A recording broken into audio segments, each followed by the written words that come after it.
You think the devil needs a contract signed in blood? No. Sometimes all he needs is a remote control. Maria spent 20 years laughing at a harmless comedy show to escape her pain. But when her heart stopped on a laundromat floor, the laugh track turned into a scream. She woke up in a grey, rotting version of that famous neighborhood where the barrel wasn't made of wood, it was made of human skin. And the thing waiting inside, it wasn't a child. It was the demon she had invited into her living room every single day. Prepare yourself. This is the neighborhood of grey echoes. The smell of cheap detergent and old sweat is something you never truly scrub out of your skin. It settles into your pores like dust on a windowsill. I can still smell it now, even though I have not stepped foot inside that place for 3 years. I worked at a laundromat on Whittier Boulevard in Boyle Heights, right in the heart of East Los Angeles. It was a concrete box trapped between a bakery and a discount auto parts store. And for 12 years, it was my entire world. I am sharing this with you today, not because I want attention. I am a private woman. I prefer to stay in the background, folding sheets, and minding my own business. But I know there are people out there searching for answers, looking through Christian testimonies late at night, because they feel an emptiness they cannot name. You might be watching testimonies of hell because you are scared, or perhaps you are looking for powerful testimonies that prove God is still moving in this broken world. I understand that search. I was not looking for God when this happened to me. I was looking for a way to numb the pain of living. And if you are listening to evangelical testimonies, or curious about near-death experiences, I need you to understand that what I saw was not a dream. It was more real than the chair you are sitting on. That Saturday was different. The heat in East Los Angeles does not just sit on you. It pushes you down. It was mid-August, and the air conditioning unit in the laundromat had been broken since Tuesday. The owner, a man who cared more about the coins in the machines than the people feeding them, kept saying he would fix it. He never did. The temperature inside must have been over 100 degrees. The humidity from 30 washers running at once turned the air into a thick, wet soup. My name is Maria. At 58 years old, my life had become a small gray circle. Wake up, drink coffee, walk 4 blocks to the laundromat, change coins, wipe down machines, fold other people's clothes, go home, sleep. I had convinced myself that I was a good person. I didn't steal. I didn't hurt anyone. I grew up Catholic, so I knew who Jesus was, technically. But I treated him like a distant relative I only called when I had a flat tire or a sick relative. I did not have a relationship with him. I had a relationship with my routine. And more than anything, I had a relationship with my television. In the corner of the laundromat, mounted high on the wall with a layer of gray lint coating the screen, was an old television set. It was my altar. Every afternoon, when the rush slowed down and the machines were humming their steady, hypnotic rhythm, I would turn it on. I didn't watch the news. The news was too sad. I didn't watch dramas. My life was already a drama of unpaid bills and loneliness. I watched El Chavo del Ocho. I know how that sounds. It sounds innocent. It sounds harmless. How could a comedy show about a poor orphan boy be dangerous? I loved that show. It reminded me of my childhood in Mexico before we moved north. It reminded me of a time when poverty seemed funny, not crushing. I knew every episode by heart. I knew exactly when Don Ramon would get slapped. I knew exactly when Kiko would cry against the wall. I laughed at the same jokes for 20 years. But that afternoon, the laughter felt heavy. I was folding a large basket of white towels for Mrs. Garcia, a regular customer who always complained that her whites weren't white enough. My hands were moving automatically, smoothing out the fabric, folding corner to corner. The heat was making me dizzy. The sound of the washing machines, that deep, rolling rumble, felt louder than usual.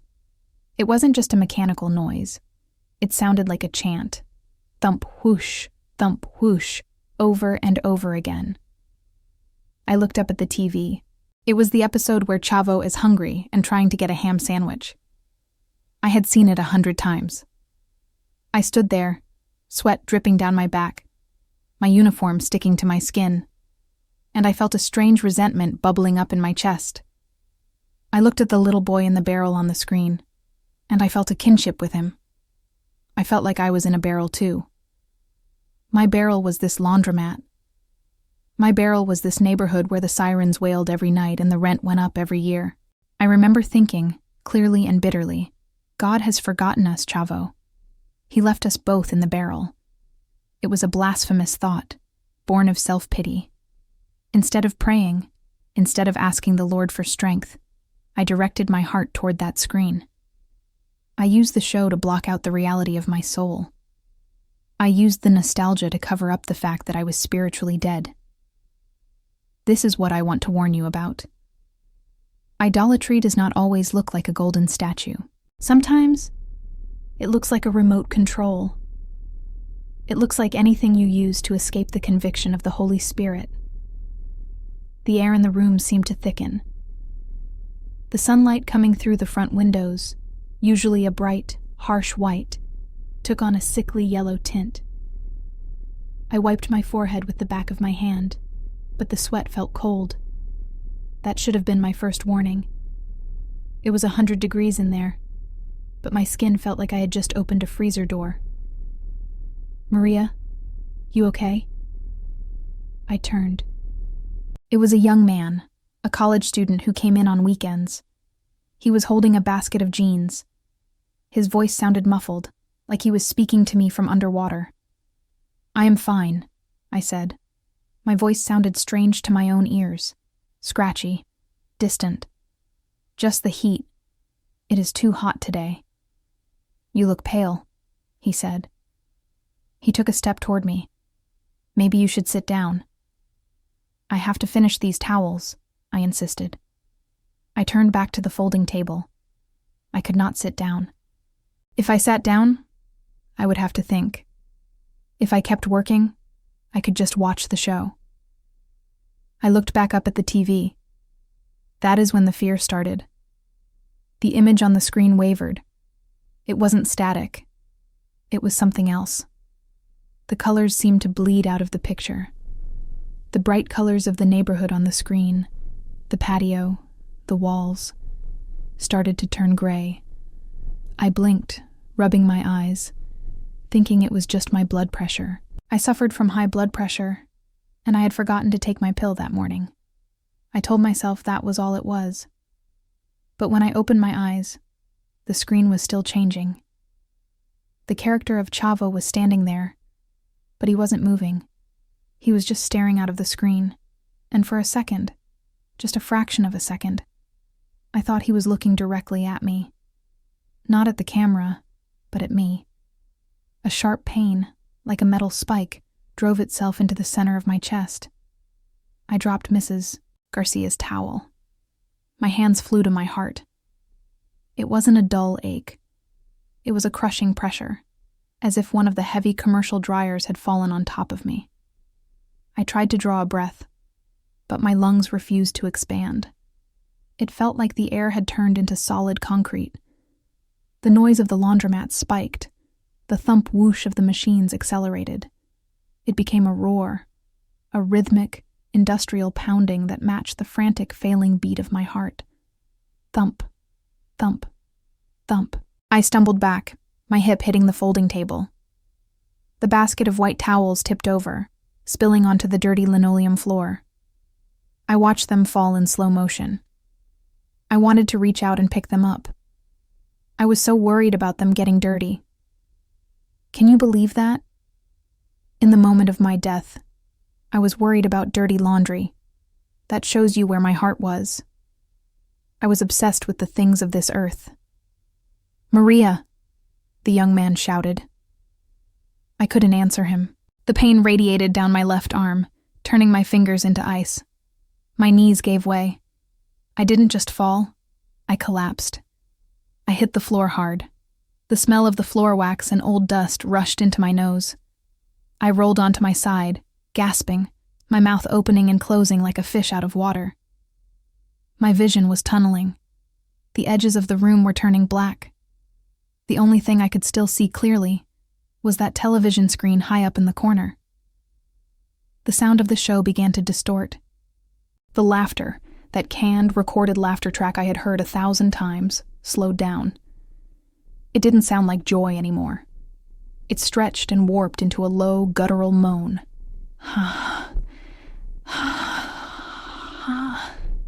It sounded like people crying in a cave. It sounded like mockery. I tried to pray. I really did. I tried to think of the Our Father, who art in heaven. But the words would not come. My mind was blank. All I could see was the barrel on the screen, the gray, fuzzy barrel. It seemed to be getting bigger. It seemed to be expanding, filling my vision, blotting out the laundromat, blotting out the face of the young man who was now kneeling over me, shouting for help. The pain in my chest exploded one last time, a blinding flash of agony that tore through my ribs. And then, everything stopped. The heat vanished. The pain vanished. The roar of the machines cut off instantly. I was no longer on the floor. I was no longer in Boyle Heights. There was a moment of absolute, terrifying silence. No traffic, no sirens, no humming motors. Just a silence so deep it felt heavy, like a physical weight pressing against my eardrums. I stood up, or at least I thought I stood up. I looked down at my hands. They were the same hands, rough from work, wrinkled. I was wearing my blue uniform smock. But when I looked around, the laundromat was gone. The sunlight was gone. I was standing in the dark. But it wasn't a natural darkness. It wasn't the darkness of a room with the lights off. It was a darkness that felt alive. It felt like the air itself was made of old, dirty wool. I could feel it touching my skin, cloying and damp. I took a step forward, and my foot landed on something soft. I looked down. The floor was covered in rags, gray, colorless rags, thousands of them. They stretched out in every direction, disappearing into the gloom. "Hello?" I called out. My voice didn't echo. The sound just fell out of my mouth and died, absorbed by the heavy air.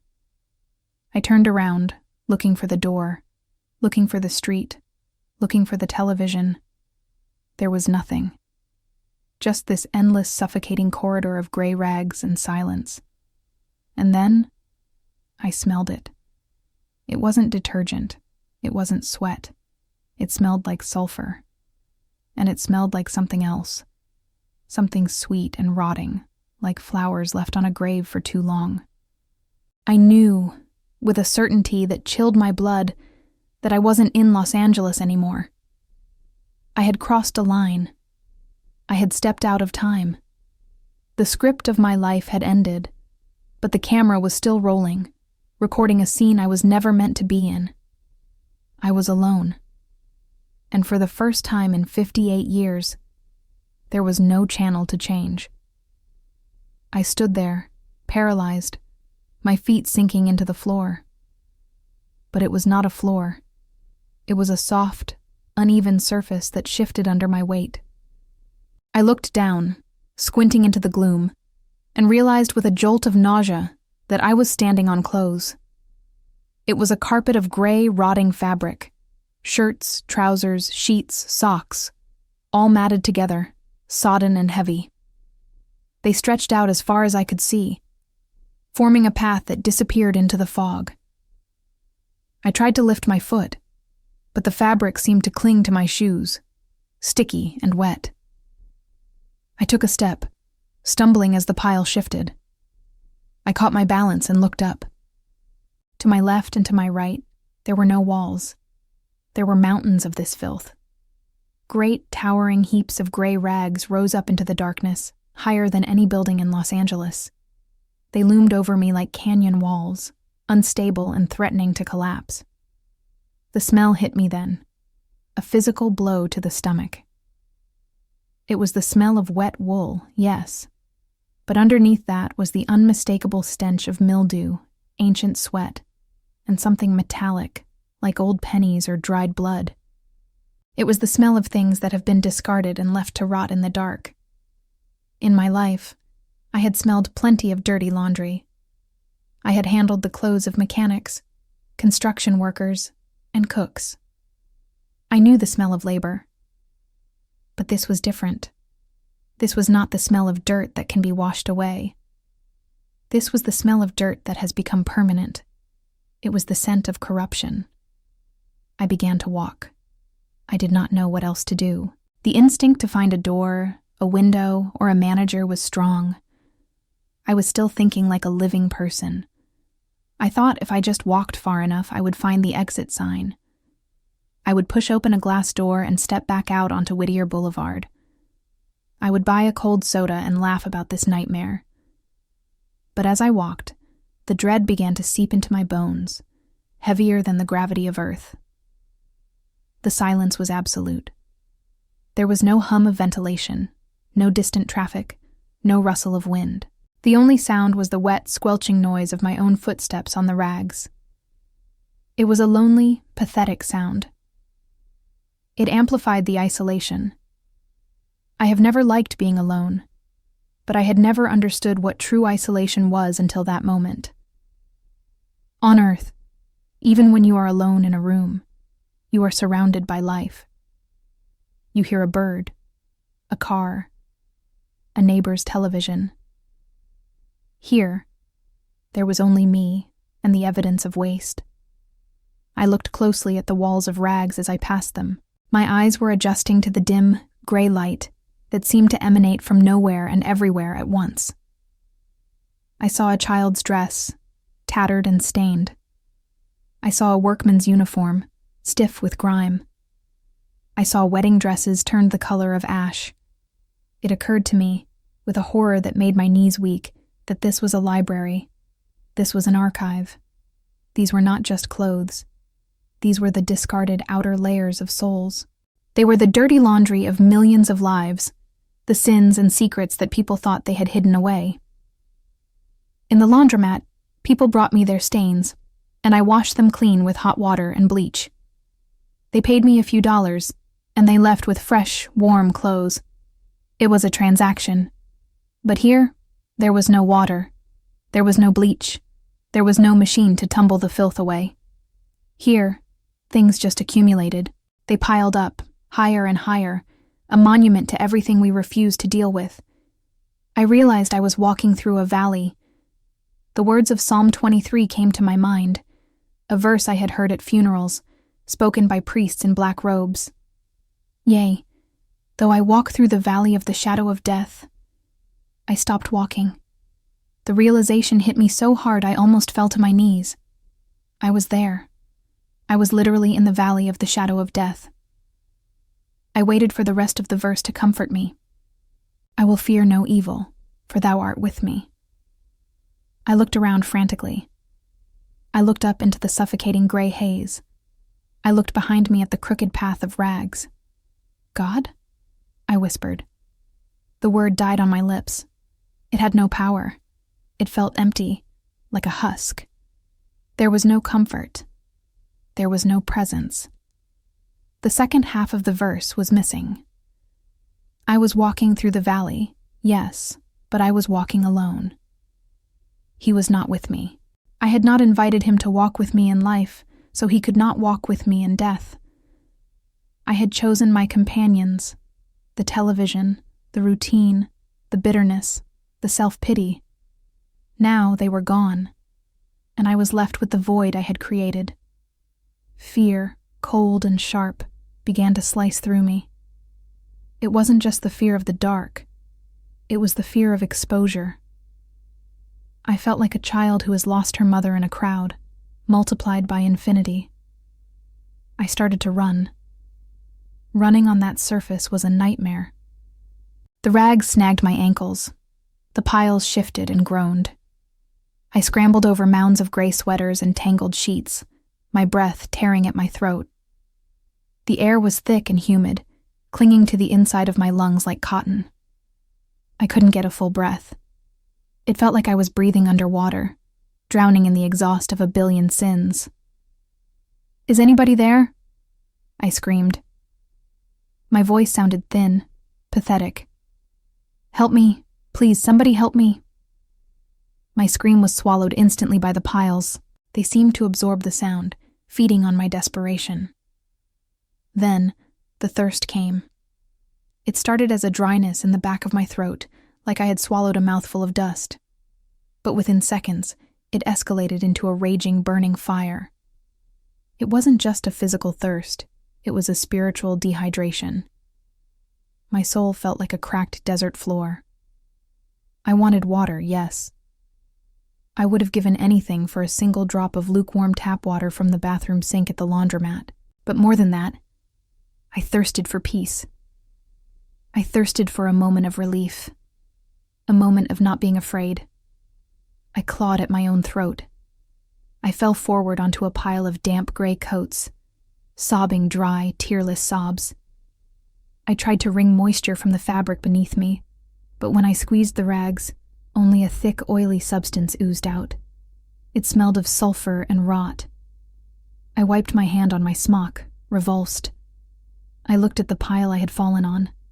Buried in the heap was a blue apron. It looked exactly like the one I wore to work. Next to it was a faded yellow blouse I used to wear in my 30s. And there, a pair of small shoes, like the ones my son wore when he was a toddler. A scream built up in my chest but got stuck in my throat. These weren't strangers' clothes. This was my laundry. This section of the valley. It was mine. I saw the dress I wore the day I argued with my sister and never spoke to her again. It was stained with gray slime. I saw the shirt I wore the day I lied to the landlord about the rent. I saw the pajamas I wore night after night, sitting in front of the television, ignoring the Bible my mother had given me, letting it gather dust on the shelf. Every garment represented a day I had lived without God. Every piece of fabric was a memory of a time I had chosen comfort over conviction. I had spent my life washing clothes for a living, priding myself on how clean I got them. I would scrub stains until my knuckles were raw. I was the queen of the laundromat. But here, in the truth of eternity, I saw that I had never washed myself. I was filthy. My righteousness was like these filthy rags. Isaiah 64:6. I had heard that verse once on the radio and changed the station because it offended me. Now I was sleeping in it. I scrambled back, trying to get away from the pile of my own history. I didn't want to see it. I didn't want to remember. But the corridor was endless. No matter which way I turned, there was more. Mountains of indifference, hills of wasted time. I got up and started walking again, slower now, my body heavy with a fatigue that went beyond muscle. I felt a weight on my shoulders, a physical pressure pushing me down. It was the weight of the atmosphere. God's presence is often described as light, as lifting burdens. The absence of God is weight. It is the crushing gravity of sin with no savior to carry it. I walked for what felt like days, though there was no sun to mark the time. My thirst grew until it was the only thing I could think about. My tongue felt like a piece of sandpaper in my mouth. My mind began to fracture. I started hallucinating, or maybe seeing the spiritual reality. I saw movement in the corners of my eyes, shadows darting between the piles of rags.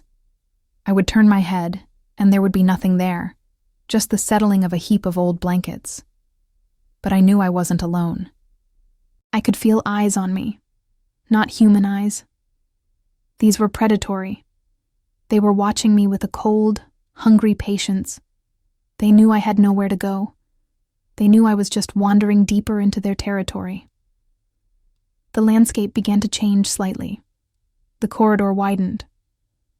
The piles of rags became less chaotic, looking almost like structures. They formed shapes that resembled twisted, melting buildings. The path beneath my feet became harder, transitioning from soft fabric to something that felt like packed dirt. and broken concrete hidden under a thin layer of cloth. I saw a shape in the distance. It wasn't a pile of clothes. It was rigid. It had angles. Hope, cruel and sharp, spiked in my chest. A building? A house? If there was a house, maybe there was water. Maybe there was a person. I forced my legs to move faster. I stumbled toward the shape, ignoring the burning in my lungs. As I got closer, the gray fog seemed to thin just enough for me to make out the silhouette. It was a wall. A low, concrete wall with an archway. It looked familiar. It looked terribly, impossibly familiar. It looked like the entrance to a vecindad, a low-income housing courtyard, like the ones in Mexico City, like the ones in the show I watched every day. I stopped. My heart hammered against my ribs, hard and painful. Why was this here? Why, in the middle of this hell of dirty laundry, was there a set from a television show? I approached the archway cautiously. The air here was even hotter, radiating a dry, baking heat from the concrete. The smell of sulfur was stronger, mixed with the scent of rust. I stepped through the archway. The courtyard opened up before me. It was gray, just like the rags. The walls were peeling and cracked. The windows were black holes with no glass, and there, in the center of the patio, sat the barrel. It wasn't a prop. It wasn't made of clean, varnished wood. It was rotting. The metal hoops were rusted and jagged, and it was vibrating. A low, deep thrumming sound came from inside it, like a heartbeat. I stood frozen in the entrance of this nightmare neighborhood. I had spent my life escaping into this world to avoid my problems. Now, my escape had become my prison. I wanted to turn around and run back into the sea of rags, but I couldn't. Something was pulling me, a magnetic force, dragging me toward that barrel. I knew with a sickening certainty that I wasn't just a spectator anymore. The show was over. The reality was about to begin. I stepped fully into the courtyard, and the oppressive silence of the corridor shifted into something else. It was not quiet here. There was a sound, low and constant, like the buzzing of 1,000 flies or the static of a television left on a dead channel. It vibrated in my teeth. It hummed in the bones of my skull. This place was the vecindad. I recognized the layout immediately. I knew the geometry of this place better than I knew my own apartment. I knew where the stairs were. I knew where the water fountain should be. I knew the numbers on the doors. Number 71. Number 14. But this was not the brightly lit set I had watched for decades. This was its corpse. The walls were not painted a cheerful yellow or a humble blue. They were the color of a healing bruise, a sickly mottled purple and gray. They stretched up endlessly, far higher than the walls on the show. I looked up, expecting to see studio lights or a blue sky, but there was no ceiling and no heaven. The sky above was a swirling, toxic violet, thick with clouds that looked like clotted blood. There was no sun, yet the heat was blistering. It radiated from the concrete floor, burning through the soles of my shoes. I walked toward the center of the patio. My legs moved with a heaviness that I cannot fully describe.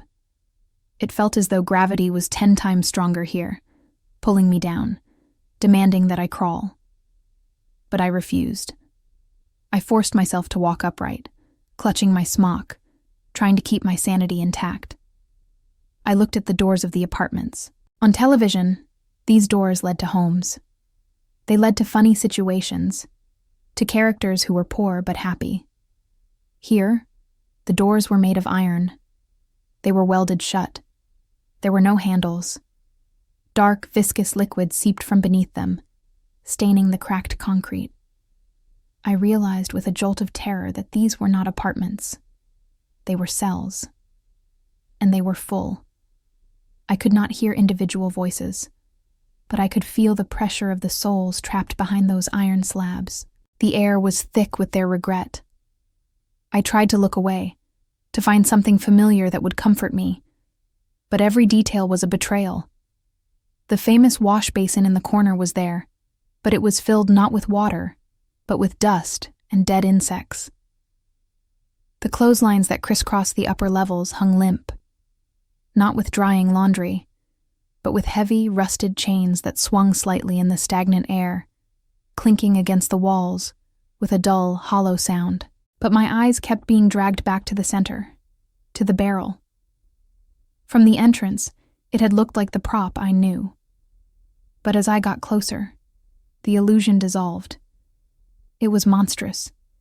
It stood in the middle of the yard, casting a long, unnatural shadow. It was roughly the size of a man, perhaps a bit larger. But it was not made of wooden slats. It was not held together by metal hoops.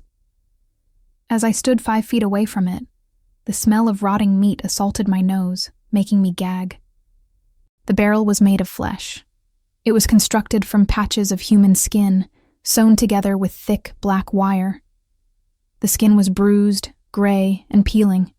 It pulsed. Thump, thump, thump, thump. The entire object was breathing. It expanded and contracted with a wet, sticky sound. The metal hoops that should have bound the wood were actually ribs. Giant, rusted iron ribs that were fused into the flesh, digging into the soft tissue, causing it to ooze a dark fluid. I wanted to scream. I wanted to turn and run back into the endless corridor of rags. Anything was better than this. But I couldn't move. My feet were rooted to the concrete. A force was emanating from that barrel, a magnetic pull that tugged at my very soul. It was calling me. I realized then why I was here. I understood the geography of my own hell. This wasn't just a punishment, it was a reflection. I had spent my life worshiping the spirit of poverty. I don't mean that I was poor financially, though I was. I mean that I loved the identity of the victim. I loved the character of the orphan boy because he validated my own feelings of abandonment. I didn't want to grow up. I didn't want to take responsibility for my spiritual life. I wanted to be like the boy in the barrel, helpless, cute in my misery, waiting for someone to give me a ham sandwich, waiting for a handout. I had rejected the abundance of the Father. God had offered me adoption. He had offered me a seat at his table. He had offered me the kingdom. But I had said no. I preferred my barrel. I preferred my smallness. I preferred to sit in the laundromat and feel sorry for myself, comforting myself with the laughter of a fictional orphan, rather than kneeling before the King of Kings and being healed. Now, God had given me what I wanted. He is a gentleman. He does not force his presence on us. I had chosen the barrel over the throne. So here I was. The realization hit me like a physical blow. The innocence of the show was a lie. It wasn't innocent. It was a celebration of lack. It was a glorification of the orphan spirit, the spirit that says, I have no father, I have no home, I am alone. That is a lie from the pit of hell, because Jesus died to give us a home. By agreeing with that show day after day, year after year, I had agreed with the lie. I had built an altar to the orphan spirit in my heart. The barrel pulsed faster. The sound of its heartbeat grew louder, shaking the ground beneath my feet. I took a step closer, against my will. I saw that the top of the barrel was open. Darkness, absolute and impenetrable, swirled inside the rim. Then, I heard it. It wasn't the funny crying sound from the TV. You know the sound, the pee-pee-pee-pie that used to make me chuckle. This was different. It was a jagged, tearing sound. It was the sound of a human voice that had been screaming for centuries until the vocal cords were shredded. It was a dry, heaving sob that came from the bottom of a deep well. No, I whispered, my hands trembling uncontrollably. Please, no. I didn't want to look inside.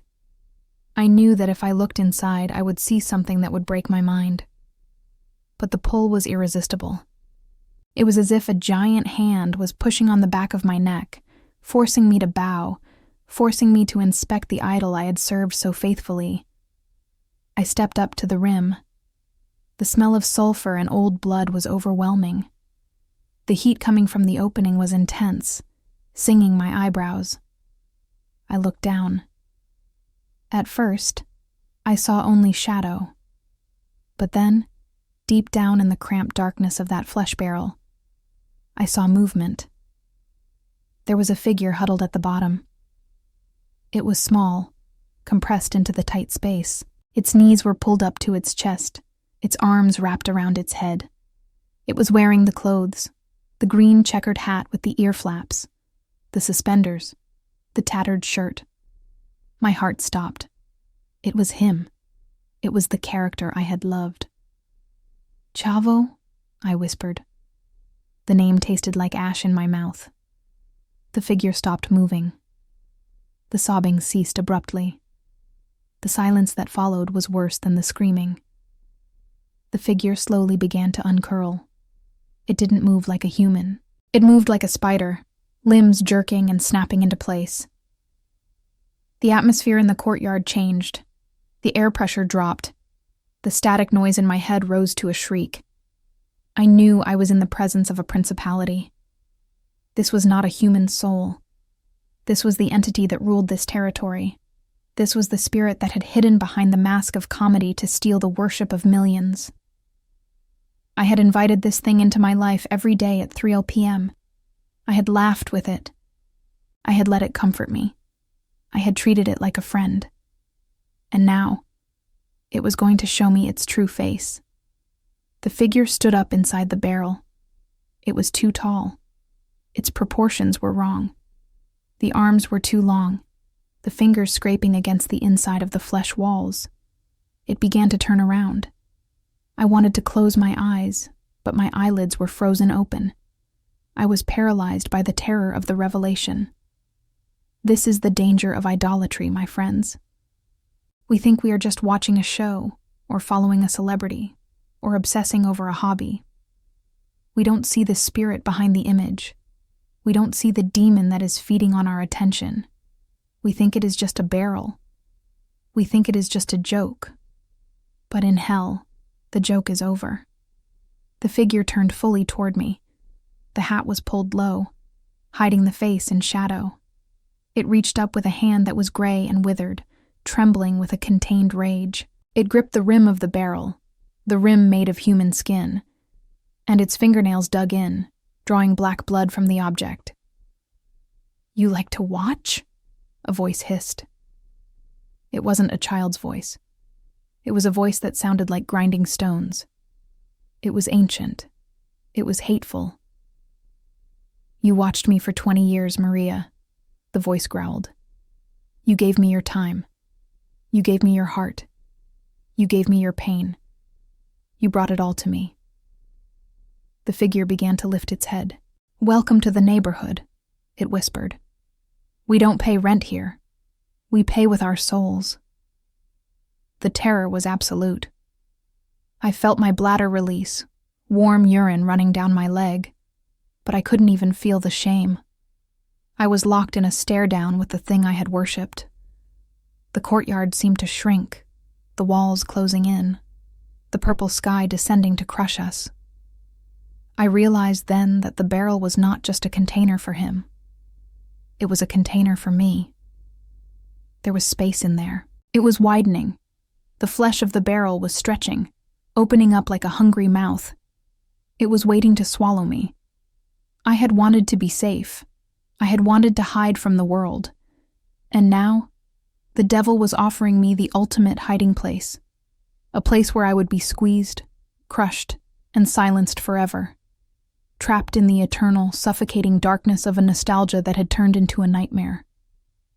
The voice that came from the barrel did not travel through the air. It traveled through the marrow of my bones. It was a heavy, grinding vibration, like the sound of a tectonic plate shifting deep underground. It was the voice of something that had been waiting a very long time. "You thought I was funny," the entity hissed. The figure remained hunched in the shadows of the flesh barrel, only its trembling gray hands visible on the rim. You thought my hunger was a joke. You thought my loneliness was entertainment. I tried to step back, but the magnetic pull was stronger now. It was as if invisible hooks were buried in my chest, reeling me in. The heat coming from the barrel was unbearable, smelling of scorched hair and sulfur. I just wanted to laugh, I stammered. My voice was small, swallowed by the immense purple sky. I just wanted to forget my troubles. The figure let out a sound that might have been a laugh, but it sounded more like a cough from a diseased lung. To forget, it mocked. Yes, that is what you all want. You want the anesthesia. You do not want the cure. The entity shifted, the rusted ribs of the barrel groaning as they flexed. I know you, Maria. I know the script of your heart better than you know the scripts of my episodes. I was there in the laundromat. I was there when the machines were loud and your soul was quiet. I heard your thoughts. It began to recite my own mind back to me. It didn't just repeat my words. It mimicked the exact tone of my internal monologue, the whiny, tired, resentful voice I used when I was alone. I am too tired to pray today, the entity droned, its voice pitching up to mimic mine perfectly. God understands. God knows I work hard. I will read the Bible tomorrow. Just one episode. Just 20 minutes to relax. I deserve this. Tears of shame pricked my eyes. Hearing my own excuses spoken by a demon in the pit of hell was a violation I cannot describe. It stripped me naked. I was your refuge, the voice growled, dropping back into its natural, gravelly register. When your husband left you, you did not run to the secret place of the Most High. You ran to Channel 8. When your son stopped calling, you did not cry out to the Father. You turned up the volume. You built a tabernacle for me in your living room. You invited me in, day after day, year after year. The truth of it crushed me. It wasn't about the television show. It was about the displacement of God. I had used this character, this innocent orphan, to fill the space where the Holy Spirit belonged. I had comforted myself with a lie. You loved the orphan, the voice whispered, softer now, seductive and terrifying. Because you wanted to be an orphan. You rejected the adoption of God. You preferred the spirit of poverty. You loved to say, "Poor Maria. Look how hard she works. Look how much she suffers."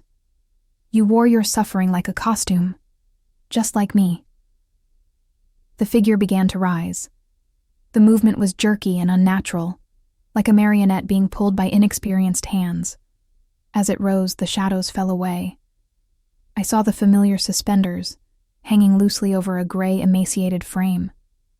I saw the tattered shirt, stained not with dirt, but with dried ichor. "But here is the secret, Maria," the entity said, straightening up to its full, impossible height.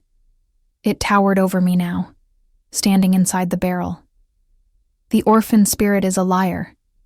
There is no innocence in hell. There is only hunger." The realization hit me with the force of a physical blow.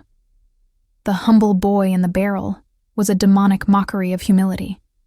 It was a trap designed to keep souls passive, childish, and distracted. It was the spirit of eternal childhood, the refusal to grow up and accept the authority and the responsibility of the Father. I had spent my life acting like a helpless child so I wouldn't have to face the maturity of walking with Christ. And now, I was facing the landlord of that spiritual state. "Look at me," the command came. It wasn't a request. It was an order that seized my neck muscles and forced my head up. The figure reached up with both hands and grabbed the brim of the green checkered hat. Slowly, agonizingly, it lifted the hat. I expected to see the face of the actor.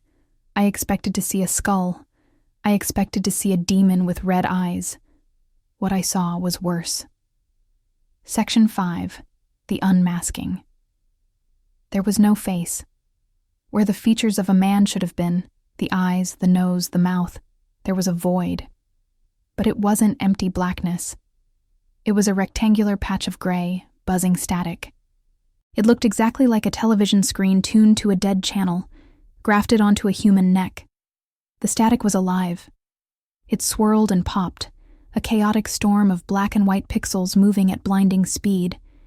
And the sound that came from that face was the screaming of a billion lost signals.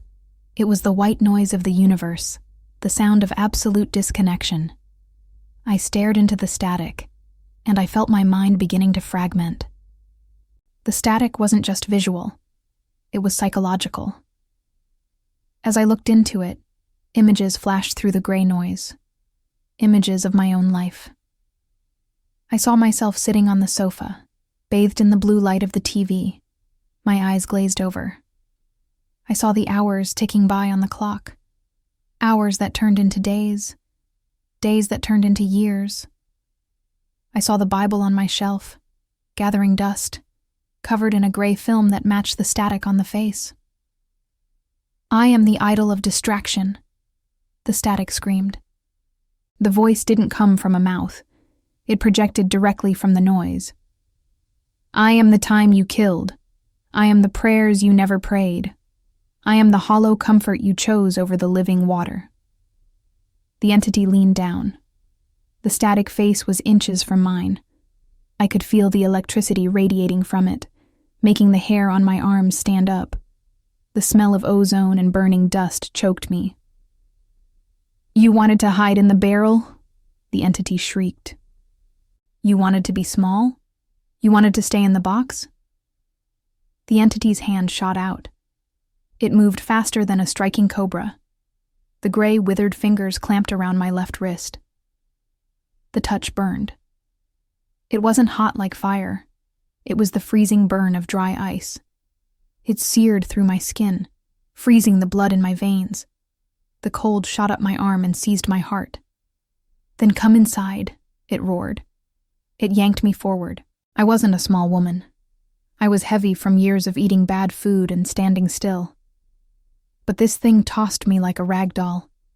I flew off my feet, slamming against the rim of the flesh barrel. The rusted iron ribs dug into my stomach. The smell of the rotting meat was suffocating. I looked down into the barrel, past the entity's legs. It wasn't just a barrel. The bottom had fallen out. It was a shaft. A deep, vertical tunnel lined with the same bruising purple flesh, going down, down, down into an abyss of total darkness. And from that darkness, I heard the sounds of millions of people weeping. They weren't screaming in agony. They were whimpering. They were murmuring in self-pity, an eternal chorus of victimhood. No!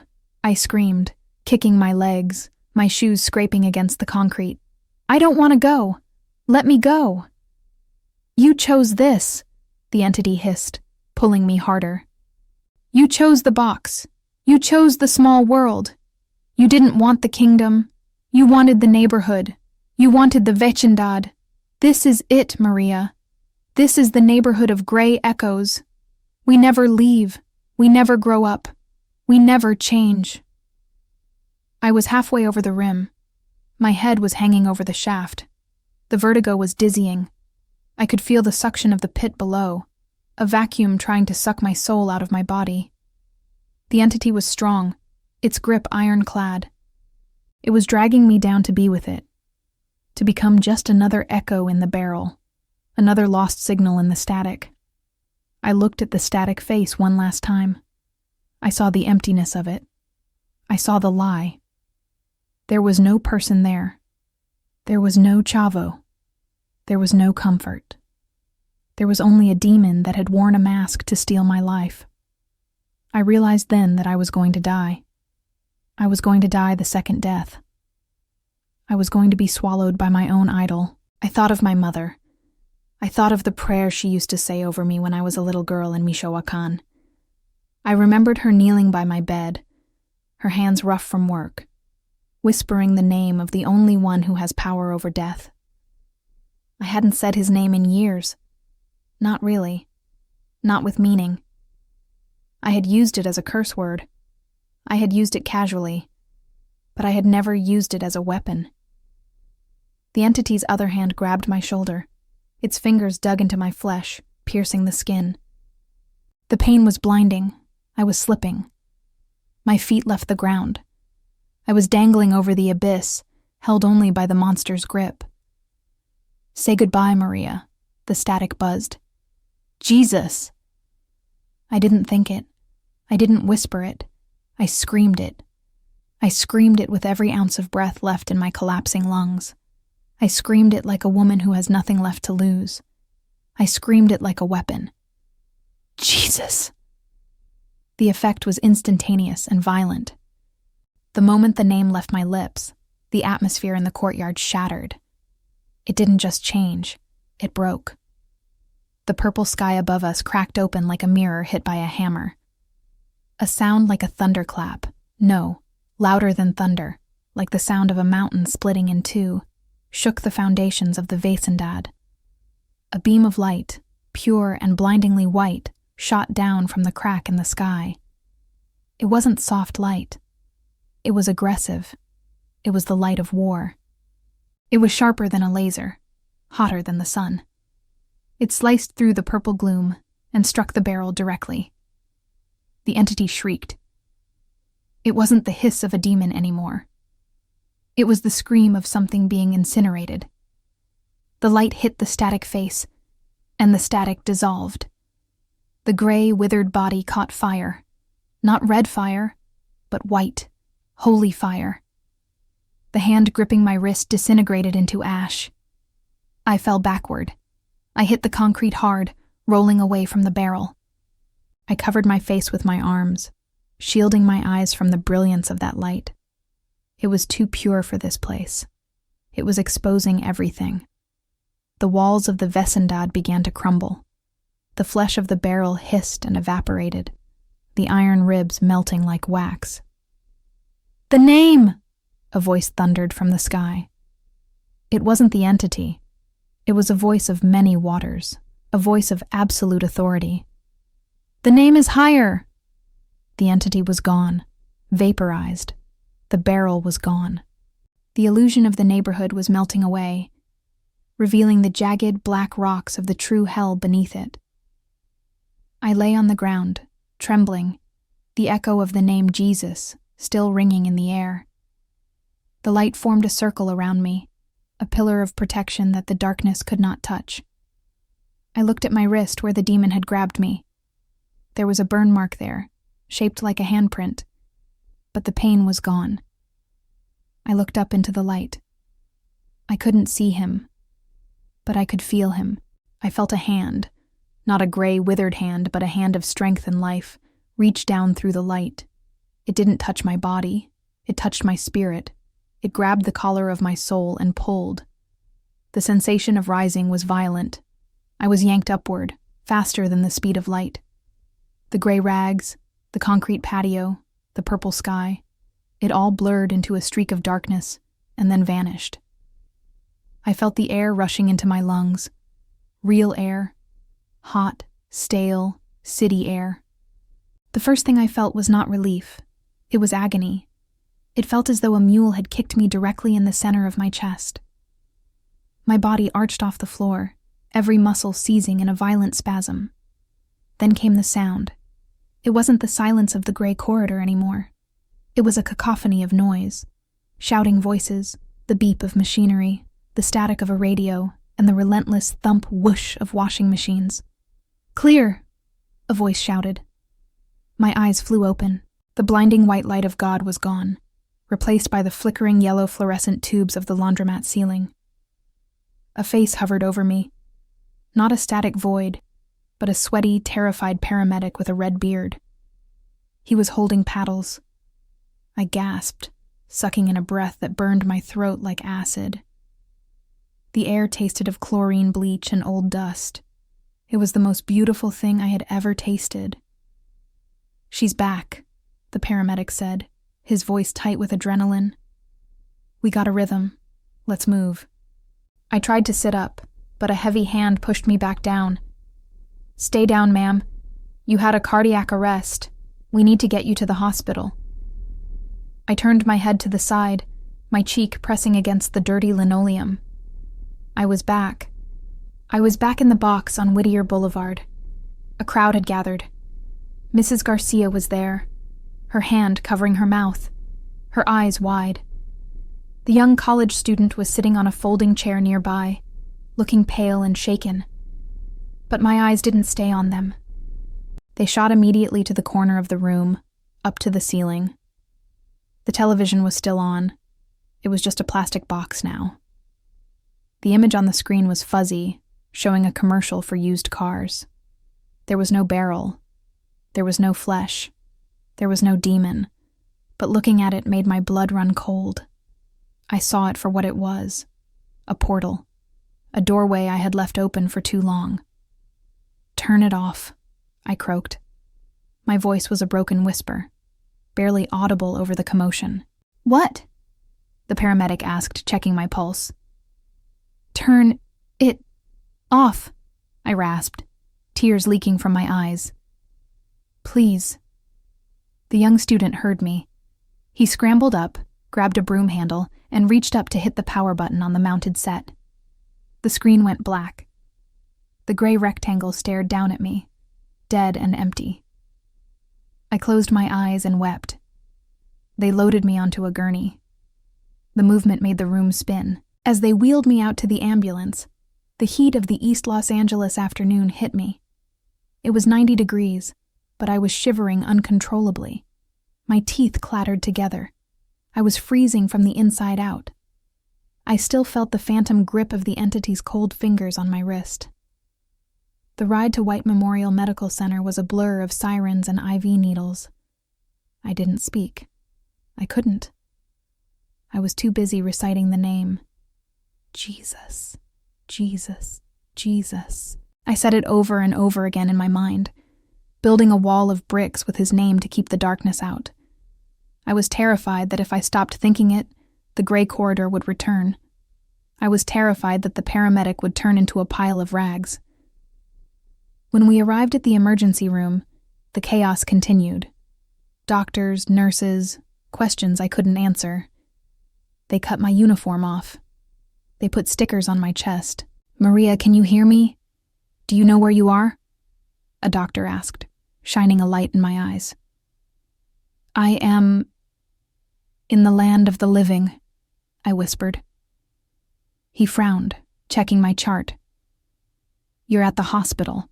You had a massive heart attack. It's a miracle you're alive. You were down for 4 minutes. 4 minutes. In that other place I had walked for days. I had felt the weight of eternity. Time is a deception, my friends. The spiritual realm does not run on our clock. You can lose your soul in the blink of an eye. You can suffer a lifetime of regret in the time it takes for a commercial break."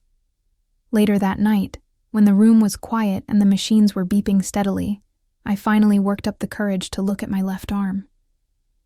The doctors had poked and prodded me with needles, leaving bruises. But there, on my wrist, just below the palm, was a mark they couldn't explain. It wasn't a bruise. It was a burn. It was shaped like 3 long fingers and a thumb. The skin was red and blistered, distinct and clear against my brown skin. It throbbed with a dull ache. It was the place where the entity had grabbed me. It was the receipt for my transaction with the idol. I traced the mark with my other hand. It was real. I hadn't hallucinated. My brain hadn't made it up to process the trauma. I had been touched by a principality of hell. I had been dragged to the edge of the pit by the very thing I used to entertain myself. I lay there in the hospital bed, staring at the ceiling, and a deep, holy fear settled over me. It wasn't a paralyzing fear like I felt in the Vashindad. It was the fear of the Lord. It was the realization of how close I had come to being lost forever. I had been a good person by society's standards. I paid my taxes. I didn't curse. I was nice to my customers. But I was an idolater. I had placed a fictional world above the kingdom of God. I had chosen to be a spiritual orphan. If you are listening to this, and you feel a heaviness in your spirit, Please do not click away. I know it is hard to hear. I know we want to believe that God is only love and that He doesn't care about our little hobbies. But God is a jealous God. He wants your whole heart, not the leftovers you give Him during commercial breaks. Stick with me for just a few more minutes, because I need to tell you what I did next.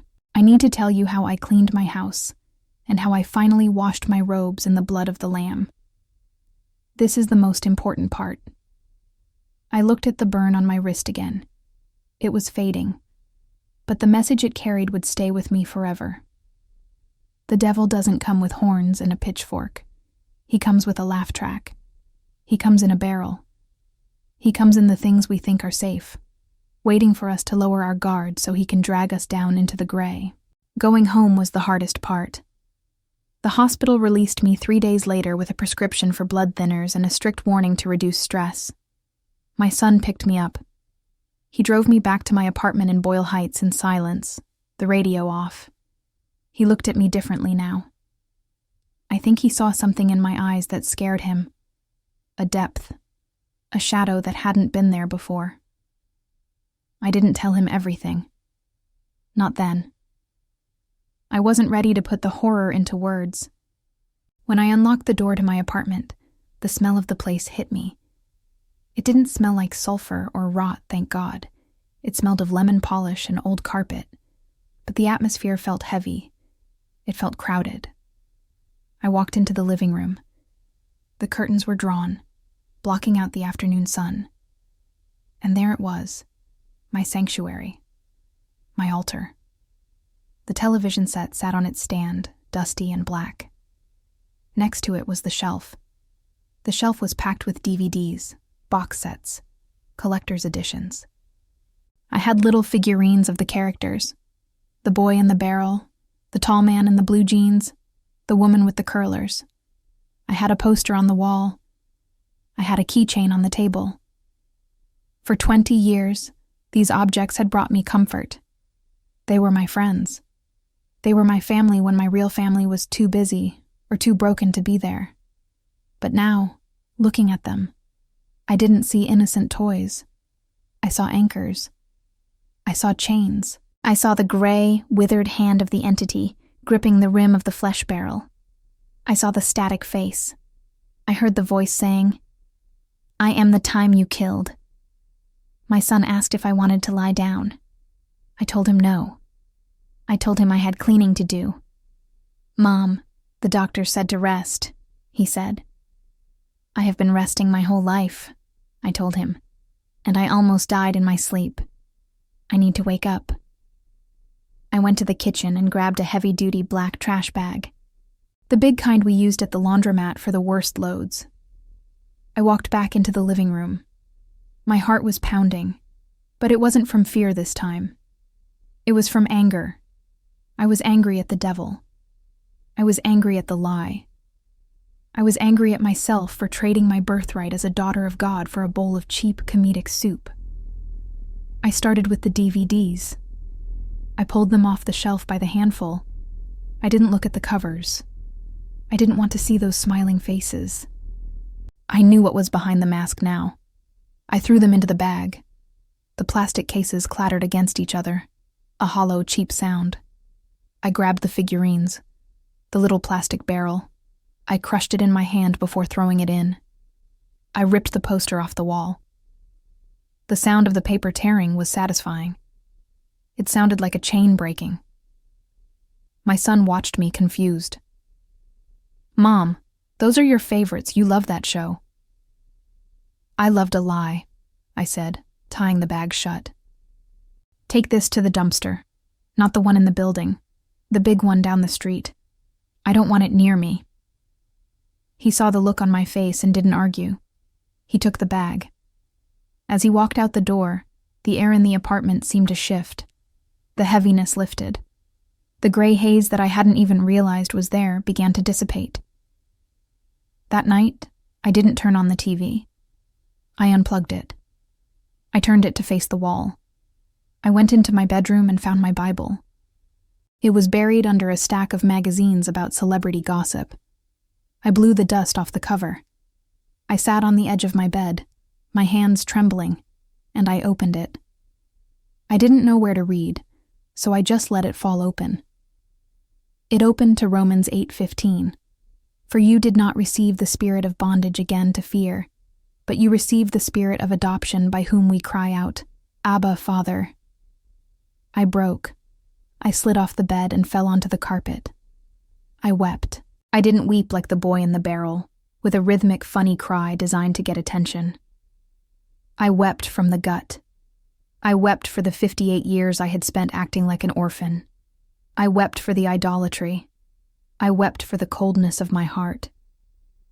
Abba, I whispered. Father, I don't want the barrel. I want the house. I want to be your daughter.